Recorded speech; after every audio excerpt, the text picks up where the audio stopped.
देखिए, जैसा कि आप लोग जानते हैं कि 15 मार्च से कक्षा 9 की न्यू बैच स्टार्ट होगी। तो उसमें आज हम आपको बताने जा रहे हैं कि उसमें मैथ और साइंस का कोर्स किस तरह से पढ़ाया जाएगा। आप लोगों को पता है कि जैसा कि हर स्टूडेंट जब कक्षा 8 से कक्षा 9 में आता है, तो जब मैं उससे पूछता हूँ कि आपको जोड़ आता है, तो बड़े गर्व के साथ बताता है कि हमें जोड़ आता है, घटाना आता है, गुणा आता है, भाग आता है। तो उसको लगता है कि हाँ, मैं कक्षा 9 में जा रहा तो क्या मुझे जोड़ नहीं आएगा, क्या मुझे घटाना नहीं आएगा, या गुणा नहीं आएगा, या भाग नहीं आएगा। तो मुझसे तुरंत वो बोलता है कि हाँ, मुझे सब कुछ आता है। अक्सर जब उनके गार्जियन भी साथ में आते हैं तो उनको भी लगता है कि हमारे बच्चे को ये सब कुछ आता है, जोड़ घटाना गुणा भाग। लेकिन सच्चाई कुछ और ही है। सच्चाई कुछ ये है कि उनको पूरा जोड़ नहीं आता, पूरा घटाना नहीं आता, पूरा गुणा नहीं आता, पूरा भाग नहीं आता, और गणित के अन्य जो बेसिक कॉन्सेप्ट हैं उनका भी उनको पूर्णतः ज्ञान जो है नहीं होता, जिसकी वजह से उसको 9th और 10th की मैथ समझ में जो है नहीं आती है। उनको लगता है कि मुझे आता है, लेकिन नहीं आता है, और यही कमजोरी उनको आगे हमेशा के लिए कमज़ोर बना देती है। क्योंकि आपका जब क्लास स्टार्ट होगा तो वहाँ पे ये मान के चला जाता है कि अब कक्षा 8 तक की बातें आप कुछ जो है जानते हैं, और वहाँ 9th का कोर्स स्टार्ट होता है। 9th का कोर्स स्टार्ट होता है और वो 9th के हिसाब से पढ़ाते हैं। लेकिन जिनकी जड़ कमज़ोर है, जिनका बेसिक कमज़ोर है, फिर उनको 9th से दिक्कत शुरू हो जाती है, और उस दिक्कत के कारण वो आगे उनकी गणित, आगे उनकी साइंस 10th तक कमज़ोर ही बनी रहती है, और अंत में उनको सफलता प्राप्त जो है नहीं होती है। इसलिए आप लोग पहले अपने बेसिक कमज़ोरियों को दूर करते हुए तब पढ़ाई करें। तो जो भी बच्चा हमारे पास आएगा, तो पहले मैं उसका बेसिक कॉन्सेप्ट को लेते हुए या बेसिक कमज़ोरियों को दूर करते हुए तब मैं उनको 9th का कोर्स स्टार्ट करूँगा। अब आप लोग सोच रहे हैं कि बेसिक कमज़ोरियाँ हैं क्या। अब मैंने पूछा कि जोड़, अगर बच्चा एक साधारण सा जोड़ लगा देता है, 1 दशमलव का जोड़ लगा लेता है, तो उसको समझ में आता है कि हमारा जोड़ सही है। लेकिन कंप्लीट जोड़ उसको आना चाहिए। अब समझिए कि जोड़ क्या है। जिसे उनको हमने कहा कि जोड़, तो जोड़ केवल साधारण संख्याओं का जोड़ से तात्पर्य नहीं है। अगर साधारण संख्याओं का जोड़ आता है तो उससे उनका काम जो है नहीं चलेगा। अब जोड़ में क्या क्या होना चाहिए। जोड़ में उसको साधारण जोड़, जैसे संख्याओं का साधारण जोड़ होता है, तो साधारण जोड़, उसके बाद दशमलव का जोड़,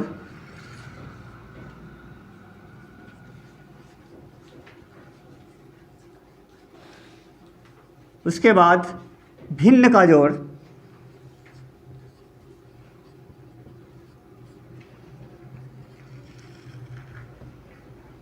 भिन्न के जोड़ के बाद जो है अब आता है बीजगणित का जोड़,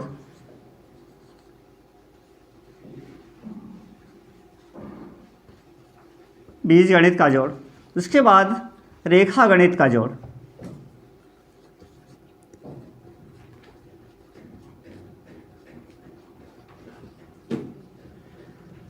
तो यहाँ तक आप लोग देखिए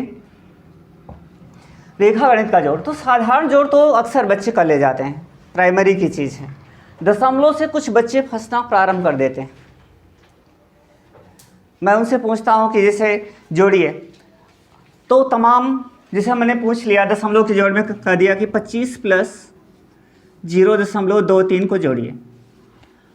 अब इसी जोड़ में बच्चे अक्सर गलत कर देते हैं। कहते हैं 25 के बाद उनको पता ही नहीं है कि 25 में दशमलव कहाँ है। इसके अलावा बहुत सारी और सी भी बातें हैं। ये तो बहुत छोटी सी बात मैंने लिया, तो उनको बेसिक ही पता नहीं होता, जिसकी वजह से उनका जो है कमज़ोर हो जाता है। अब दशमलव के जोड़ से फंसना प्रारंभ करते हैं, उसके बाद जो है भिन्न का भी कुछ कर लेते हैं, लेकिन बीजगणित का जोड़ पहुँचते पहुँचते उनका कॉन्सेप्ट एकदम जो है ख़राब हो जाता है। जबकि आपके 9th और 10th में दशमलव का जोड़, भिन्न का जोड़, बीजगणित का जोड़, रेखा गणित का जोड़, सबका प्रयोग होता है। तो अगर इनको ये बेसिक नहीं पता है तो उनकी गणित कमज़ोर हो जाती है। इसलिए हमारा पहला उद्देश्य होगा कि हम उनको इतना जोड़ पहले कंप्लीट करेंगे। इसी प्रकार जोड़ के साथ साथ घटाना भी सेम टू सेम इसी क्रिया में लेंगे। जोड़ के बाद जो है घटाना, तो घटाना में क्या लेंगे? घटाना में जैसे सेम टू सेम यही चीज़, साधारण घटाना,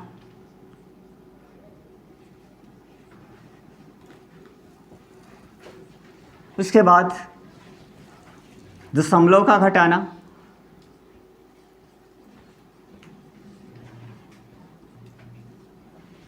उसके बाद इसका भिन्न का दशमलव के घटाना के बाद भिन्न का घटाना,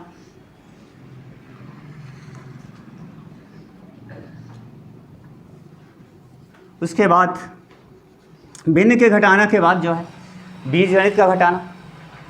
ठीक है, बीजगणित का घटाना,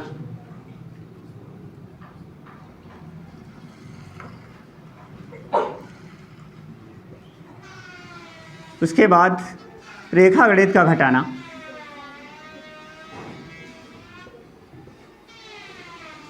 ये पूरा उनके बेसिक में आएगा, तब जाके उनके घटाने का कॉन्सेप्ट जो है पूरा हुआ। अब जिस बच्चे को जोड़ घटाना गुणा भाग नहीं आता है, उसका कॉन्सेप्ट पूरा नहीं क्लियर है, तो उसको जो है 9th और 10th की मैथ समझने में बहुत जो है दिक्कत होगी। अंत तक उनका जड़ कमज़ोर ही बना रहेगा और फिर उनको सुधरने का मौका जो है नहीं मिलेगा। अब देखिए, जोड़ और घटाना के बाद इसी प्रकार हम किस में आएंगे? गुणा और भाग में। तो गुणा में हम क्या करते हैं? पहले साधारण गुणा लेंगे उनका, जो साधारण संख्याओं का गुणा होता है। उसके बाद दशमलव का गुणा,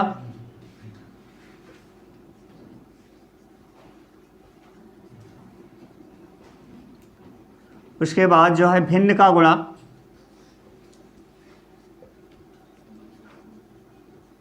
भिन्न का गुणा, उसके बाद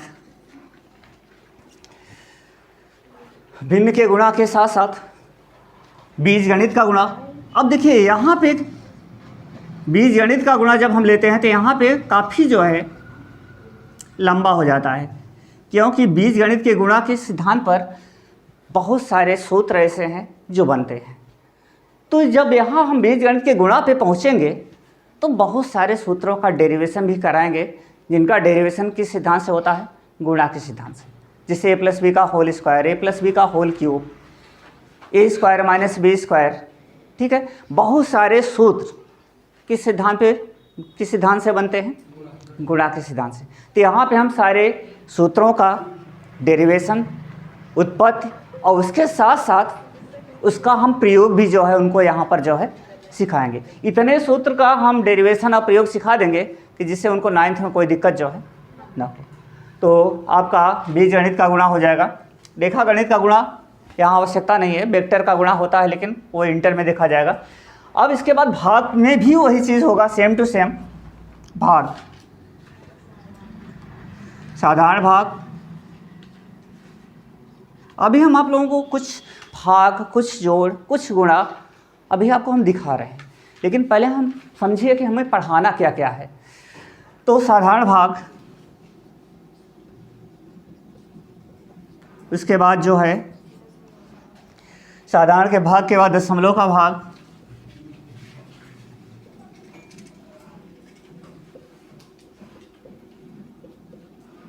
उसके बाद आपका भिन्न का भाग,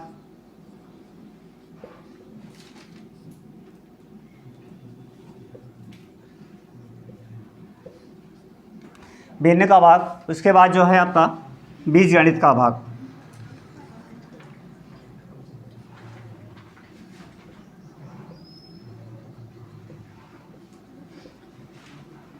देखिए, ध्यान दीजिएगा, ये तो आपका एकदम बेसिक हुआ, जोड़ घटाना गुणा भाग। अगर जिसको जोड़ घटाना गुणा भाग नहीं आता है, कंप्लीट, थोड़ा सा नहीं, कंप्लीट नहीं आता है, तो जान लीजिए कि वह गणित पढ़ने लायक नहीं है, तब उसको गृह विज्ञान ले लेना चाहिए। ठीक है, अब देखिएगा, अब ये भाग जब हो जाएगा तो सिर्फ इतने से काम नहीं, बेसिक कॉन्सेप्ट में आपका कुछ और बातें आती हैं। जैसे लघुत्तम समापवर्तक या लघुत्तम समापवर्त, LCM जिसको बोलते हैं, और महत्तम समापवर्तक। तो आपको हम यहाँ पर इसके साथ साथ जोड़ घटाना गुणा भाग के साथ साथ आपको सिखाएंगे कि ल स क्या होता है। अगर ल स नहीं आ रहा है तो जोड़ घटाना भी जो है, भिन्न का जोड़ घटाना जो है नहीं आएगा। तो ल स लघुत्तम समापवर्त। उसके बाद हम आपको बताएंगे म स महत्तम समापवर्तक। ठीक है, महत्तम समापवर्तक। इसके बाद हम आपको बताएंगे वर्गमूल।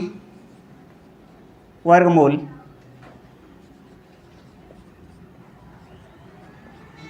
वर्गमूल के साथ साथ घनमूल। कम से कम इतना अगर लड़का जानता है तो 9th में पढ़ने लायक जो है हो जाता है। इसके साथ साथ हम फिर अब बहुत ज़्यादा बेसिक नहीं ले सकते, क्योंकि हमें आपको 9th का भी कोर्स जो है पढ़ाना है। लेकिन अगर इतने की सही जानकारी है तो 9th और 10th में आपको दिक्कत जो है नहीं होगी, वहाँ आप पकड़ लेंगे। इसके बाद विज्ञान में क्या है, विज्ञान में बेसिक में हमें क्या बताना है। विज्ञान में हमें जो है आपके पहले जो पुरानी किताबों में 3 चैप्टर थे वो कट गए हैं, उनका भी बहुत ज़रूरत पड़ता है, लेकिन वो अब आपके पाठ्यक्रम से काट दिया गया है। जैसे आपका है मापन। मापन में आप पैमाना वगैरह हर चीज़ सीखते हैं। इसमें अभी बच्चे जो है पैमाना ही कन्वर्ट नहीं जानते। जैसे हम कह दें कि 1 मिलीमीटर को जो है 1 मिलीमीटर को जो है किलोमीटर में बदल दीजिए, तो उनको बहुत दिक्कत हो जाती है। तो पैमाना हम इस तरह से बताएंगे कि किसी भी पैमाने को आप किसी में जो है कन्वर्ट जो है कर सकते हैं, आपको कोई प्रॉब्लम नहीं होगी। एकदम रामबाण की तरह आप उसको क्या करेंगे, कन्वर्ट करेंगे। मापन आपका जो अब कोर्स में नहीं है लेकिन उसकी आवश्यकता पड़ती है। कोटिमान भी अब नहीं है, लेकिन कोटिमान की भी काफ़ी ज़रूरत पड़ती है पाठ्यक्रम में। तो इसको लेते हुए सार्थक अंक, ये तीनों टॉपिक अब जो है काट दिए गए हैं, पुरानी किताबों में थे। इसको हम बेसिक में लेंगे, क्यों, जिससे आगे कोई प्रॉब्लम जो है ना। इतना बेसिक क्लियर करते हुए तब हम 9th के पाठ्यक्रम में आएंगे, क्योंकि हम चाहते हैं जो बच्चा हमारे यहाँ आए फिर उसको आगे कोई प्रॉब्लम जो है ना। अब इसमें कहेंगे कि सर थोड़ा सा आप बताइए कि इसमें क्या कैसे करेंगे, जिससे जोड़ घटाना गुणा भाग में ही है। तो देखिए, जिसे मैं हल्का सब में थोड़ा सा ले रहा हूँ कि जैसे जोड़ में ही मैं थोड़ा सा आता हूँ, आपको जोड़ में आ रहा हूँ कि इसमें जैसे हमने कहा। अच्छा, एक चीज़ हम आपसे पूछते हैं, थोड़ा सा भी आपको लगता होगा कि हमें भाग आता है, जोड़ घटाना गुणा भाग हर चीज़ की मैं बात कर रहा हूँ।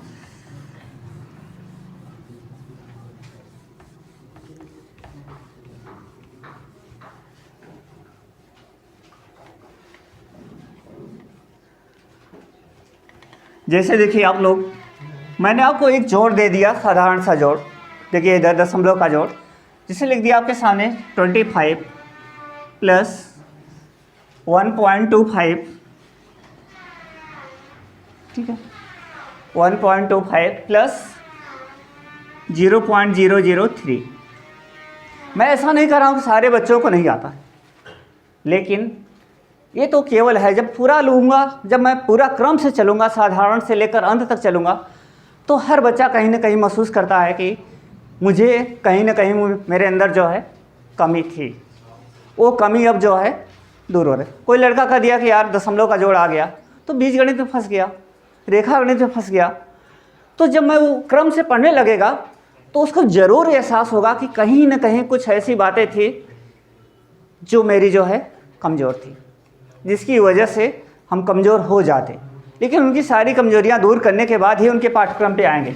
अब देखिए, बहुत से बच्चे तो यहीं पे सोचते हैं, यहीं पर, यार इसमें कहीं दशमलव नहीं है, 25 में कहीं दशमलव दिख रहा है, नहीं दिख रहा है ना। तो इसको कैसे जोड़ा जाता है? जब किसी संख्या में कहीं दशमलव नहीं होता तो कहाँ पर होता है? लास्ट में होता है। 25 के बाद होगा, तो 25 के बाद दशमलव लगाइए, उसके बाद चाहे जितने जीरो रखिए, ठीक है। अब इसके बाद देखिए, इसमें हमें जोड़ना का क्या है, 1.25।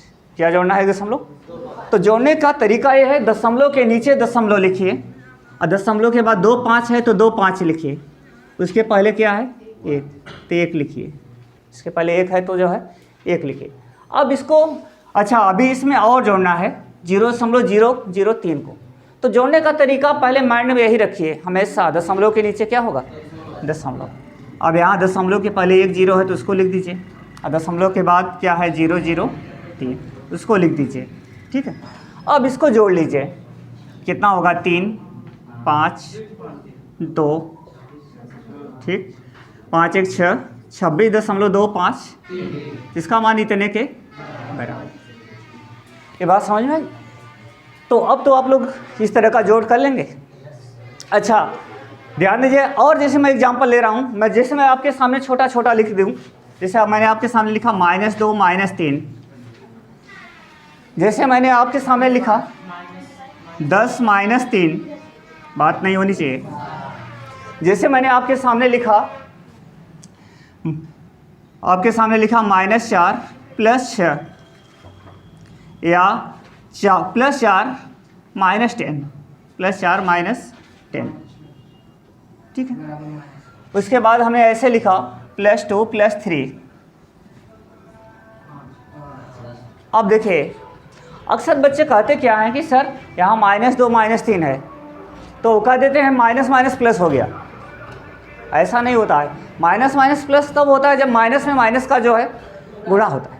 यहाँ आप में माइनस ऋणात्मक संख्या को ऋणात्मक संख्या में जोड़ रहे हैं, तो जोड़ने में क्या होगा, भले माइनस चिन्ह है लेकिन दोनों संख्याएं जो है जुड़ जाएंगी। 2 3 कितना होगा, यानी 2 ऋणात्मक संख्या है तो 2 3 5 होगा, और चिन्ह किसका लगेगा, माइनस का।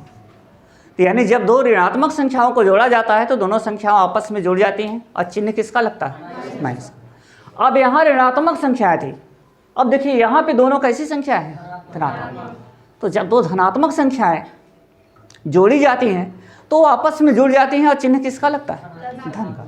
तो प्लस का लगेगा तो 2 3 जुड़ जाएगा 5, लेकिन यहाँ इसका चिन्ह क्या है, प्लस। अगर कोई चिन्ह नहीं लिखा है तो इसका मतलब भी क्या होता है, प्लस।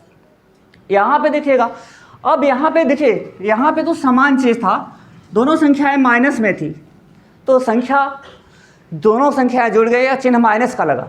यहाँ दोनों संख्याएं किस में थी, प्लस में, तो दोनों संख्याएं जुड़ गई और चिन्ह किसका लगा, प्लस। अब इन दोनों में देखिए, इन दोनों में थोड़ा सा अंतर है, एक संख्या प्लस में है और एक संख्या माइनस में। तो एक संख्या प्लस में होती है जब एक संख्या माइनस में, तो बड़ी संख्या में छोटी संख्या घट जाती है, अब बड़ी संख्या का जो है चिन्ह लगता है। तो जैसे यहाँ आप देखिए 10 और 3 है, 10 का चिन्ह कुछ भी नहीं दिख रहा है तो क्या है, प्लस है। तो बड़ी संख्या में छोटी संख्या घट जाएगी, 10 में 3 घटेगा 7, अब इसका चिन्ह क्या है, प्लस।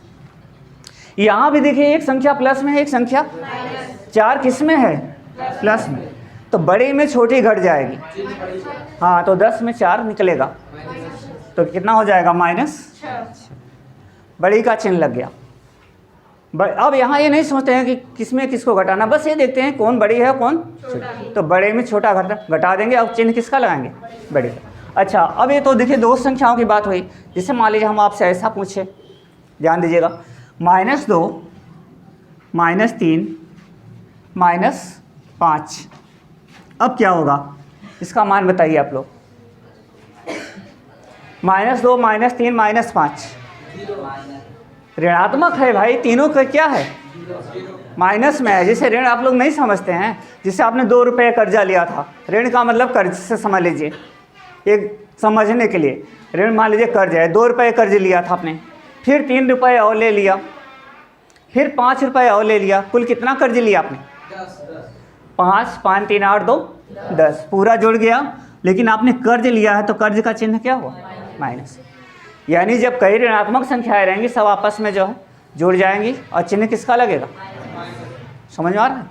अब जैसे मान लीजिए सपोज करिए ऐसे हो गया, यहाँ पे देखिए अब +4 +8 +9, अब देखिए धन का मतलब पैसे से समझ लीजिए, आपके पास मान लीजिए धन है, पैसा है, देखिए ध्यान दीजिए, आपके पास 4 रुपये था धन, आपके पास 8 रुपये धन और आ गया, आपके पास 9 रुपये धन और आ गया, कुल धन कितना हो गया, 21, 9 8 17 4 21। तो यहाँ चिन्ह कौन सा लगेगा, क्योंकि आपके पास धन है तो कौन सा चिन्ह लगेगा, प्लस।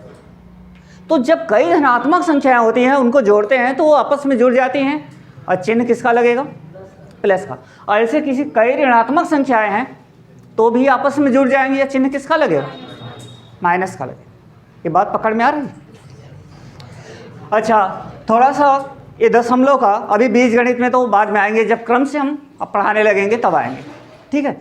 और केवल हल्का यहाँ हम आपको इंट्रोडक्शन दे रहे हैं। अब देखिए, सपोज करिए थोड़ा सा मैं गुणा में आपको चेक कर रहा हूँ हल्का सा। जैसे मान लीजिए सपोज करिए कि आपका गुणा है, बाद में तो हमें पूरा क्रम से एक सीरियल में पढ़ाना है। पहले जोड़ पढ़ाना है, फिर घटाना पढ़ाना है, फिर गुणा पढ़ाना है, फिर भाग, फिर लस मस, उसके बाद हमको जो है वर्गमूल, और जिनका हमेशा जो है क्या होता है? यूज।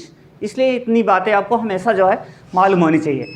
अब यहाँ पे देखिएगा, जैसे मान लीजिए गुणा हम ले रहे हैं, सपोज करिए गुणा में कुछ ले रहे हैं, तो गुणा में हम ले रहे हैं, तो जैसे हमने लिया 0.1 गुणे 0.2 गुणे 0.03, ध्यान दीजिएगा केवल हम दशमलव का अभी ले रहे हैं, अभी बीजगणित से कोई मतलब जो है, जबकि साइंस के मैथ में बीजगणित का दायरा बहुत जो है, हाँ बहुत बड़ा है। तो देखिए इसमें गुणा करना है। बहुत से अभी विद्यार्थी परेशान हो जाते हैं कि गुणा में दशमलव कैसे लगाया जाए। देखिए पहले इनका गुणा कर लीजिए, 3 दूना 6, 3 दूना 6, 6 एक के 6, तो 6 एक के 6 गुणा हो गया। अब आपको सोचना है कि पहले आप साधारण ढंग से जैसे गुणा करते हैं कर लीजिए। अब आपको सोचना है कि दशमलव हम कितने अंक पर जो है लगाएं। तो कितने अंक पे लगाइए? देखिए यहाँ पे 2 अंक पे हैं, यहाँ पे 2 अंक पे दशमलव गिनना हम यहाँ दाहिने तरफ से शुरू करते हैं, बाएं तरफ से जो है, तो दाहिने तरफ से गिनिए कितने अंक पे दशमलव है। तो यहाँ 1 अंक पे 2 1 3, यहाँ गिनिए 1, तो 2 1 3 1, कुल 4 अंक पे हमें दशमलव लगाना है गुणनफल में। कितने अंक पर? 4 अंक। तो 4 अंक पे लगाना है, तो 1 अंक यहाँ पे दिख रहा है, आपने गुणा किया 3 दूना 6, 6 एक के 6। अभी 3 अंक आपको दिख जो है नहीं रहे, तो 3 अंक आपको नहीं दिख रहे हैं, तो 3 जीरो आप बढ़ा दीजिए। कितने जीरो? 3 जीरो। अब 4 अंक हो गया, 1 2 3 4 अंक हो गया। तो 4 अंक के बाद दशमलव लगाइए, दशमलव के पहले शून्य लिख दीजिए, कोई फर्क जो है नहीं। तो इसका गुणनफल इतने के बराबर। समझ आ रहा है उसको? अब जैसे देखिए यहाँ पर आपका दूसरा एग्जाम्पल देखिए, जैसे आप देखिए कि हमने लिया 6 गुणित 1.8। इसमें देखिए एक संख्या में दशमलव है बस, एक और दूसरे में नहीं है। गुणा करिए 6 × 48, 6 के 6 4 10। दशमलव कितने अंक पे लगेगा? 1 अंक। कितने अंक पर? 1। यहाँ सिर्फ एक संख्या में, तो उसको गिन लीजिए दाहिने तरफ। कितने अंक पे लगेगा? 1 अंक। सबको समझ में आ रहा है? ठीक है। अब जैसे मान लीजिए देखिए आपका थोड़ा सा बीजगणित के गुणा में आते हैं, हल्का सा बीजगणित के गुणा में। जैसे देखिए यक्स में यक्स का आपका गुणा करना है। सभी विद्यार्थी जानते हैं यक्स में यक्स का गुणा क्या हुआ? सभी बोल देते हैं x स्क्वायर। अब मैं आपसे पूछ रहा हूँ कि ये 2 कहाँ से आया? हाँ, तो गुणा में क्या होता है? समान अक्षरों के घात जो है जुड़ जाते हैं। समान अक्षरों के घात जुड़ जाते हैं। तो जैसे इसका घात कुछ नहीं है तो 1, इसका घात 1, तो 1 1 घात जुड़ गया। तो कैसे गुणा हुआ? देखिए x पर घात 1 + 1, तो x पे घात कितना हो गया? 2। अगर यही x का गुणा हम 3 बार करें 3 हो जाएगा।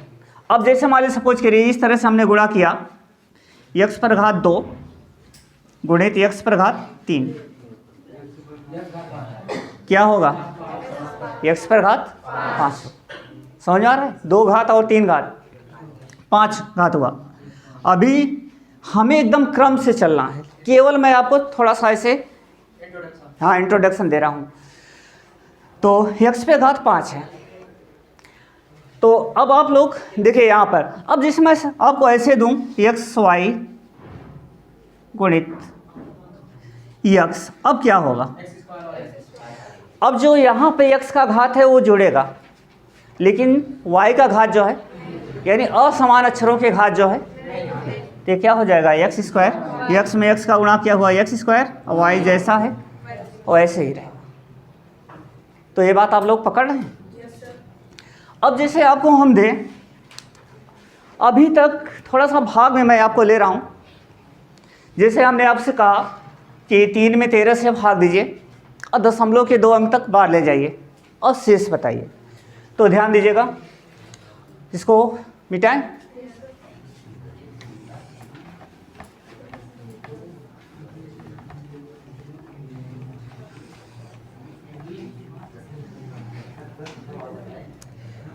तो देखिए, जैसे हम आपसे पूछ रहे हैं, भाग में थोड़ा सा एक ले रहे हैं, 3 में 13 से भाग दिया, 3 में आपको 13 से भाग देना है, और हम आपसे कह रहे हैं कि दशमलव के बाद 2 स्थान तक बाहर ले जाइए, दशमलव के बाद 2 अंक तक बाहर ले जाइए, उसके बाद आपको क्या बताना है, शेष।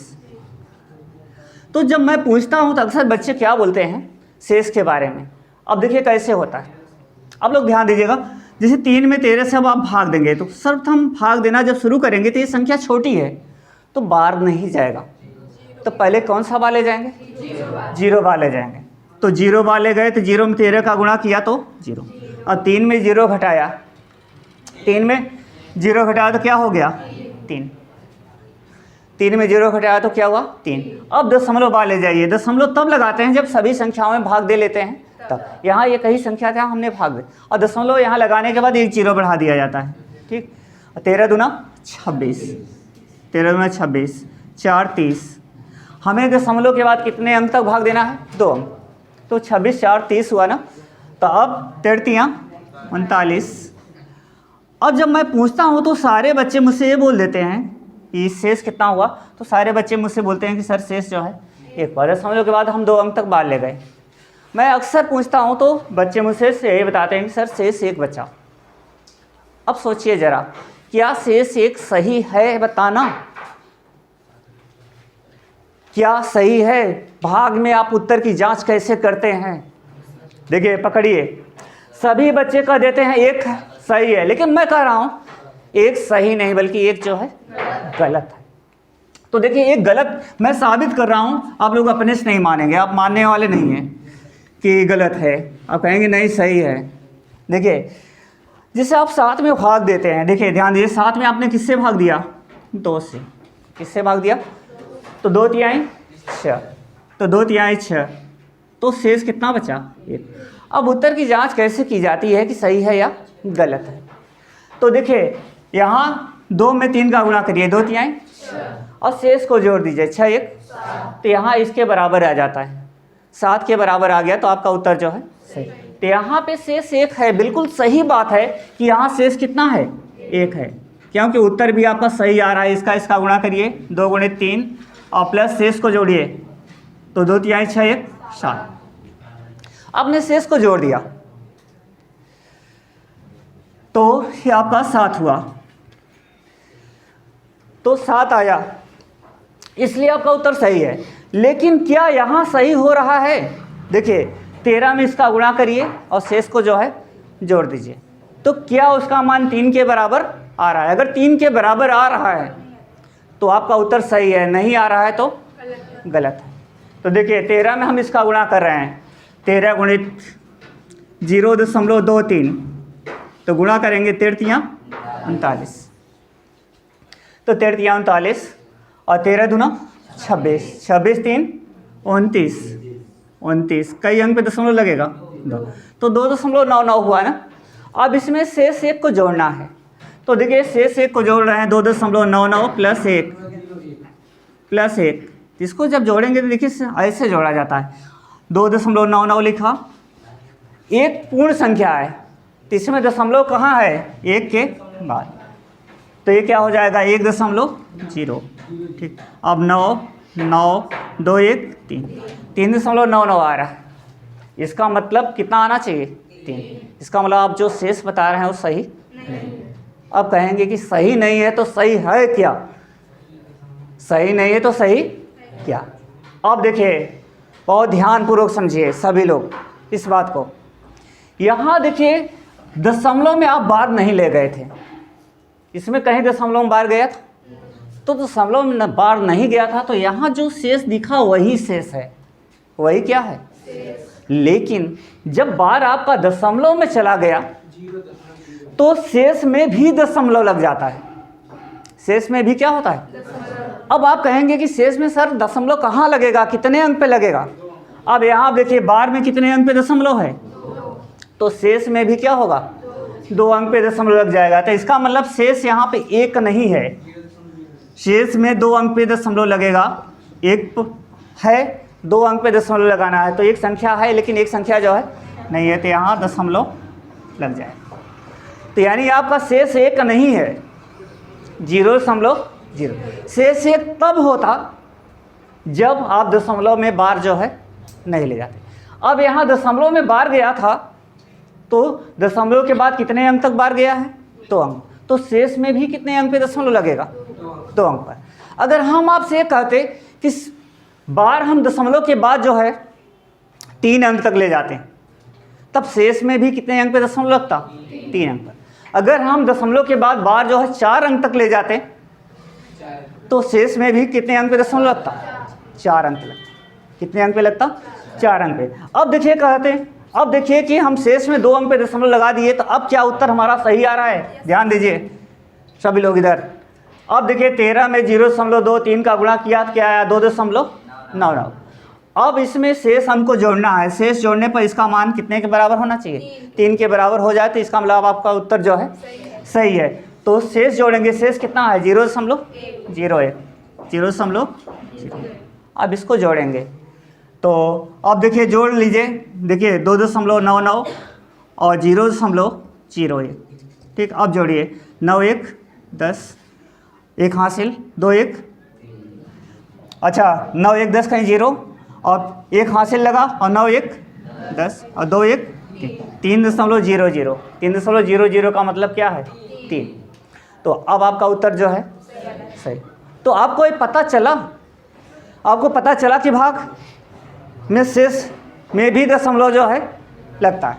अगर हम अभी आपसे पूछ लें, जैसे 0.3 में भाग दीजिए, किससे, 0.6 में 0.3 से भाग दीजिए, तो क्या आप लोग भाग देख सकते हैं 0.6 में 0.3 का। देखिए आपको 0.3 का पहाड़ा नहीं आता है, नहीं आता है ना। आपको 3 का पहाड़ा आता है, लेकिन 0.3 का पहाड़ा। तो पहले आप 0.3 को 3 बनाएंगे, क्या बनाएंगे, जब 3 बना लेंगे तब जो है आप उसमें 6 से 0.6 में भाग देंगे। लेकिन अब वो ऐसे नहीं बनाएंगे, बनाने का एक जो है नियम है, एक तरीका है।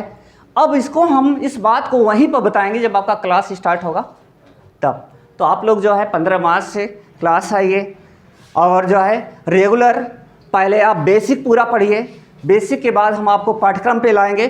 और जो स्टूडेंट रेगुलर बेसिक पढ़ लेगा तो उसको आगे कहीं मैथ में जो है दिक्कत नहीं होगी। तो आप लोग जम के पढ़िए और इस वीडियो को शेयर करिए, अपने पास पड़ोस के लोगों से बताइए, और पढ़ने 15 मार्च से आइए, ठीक है।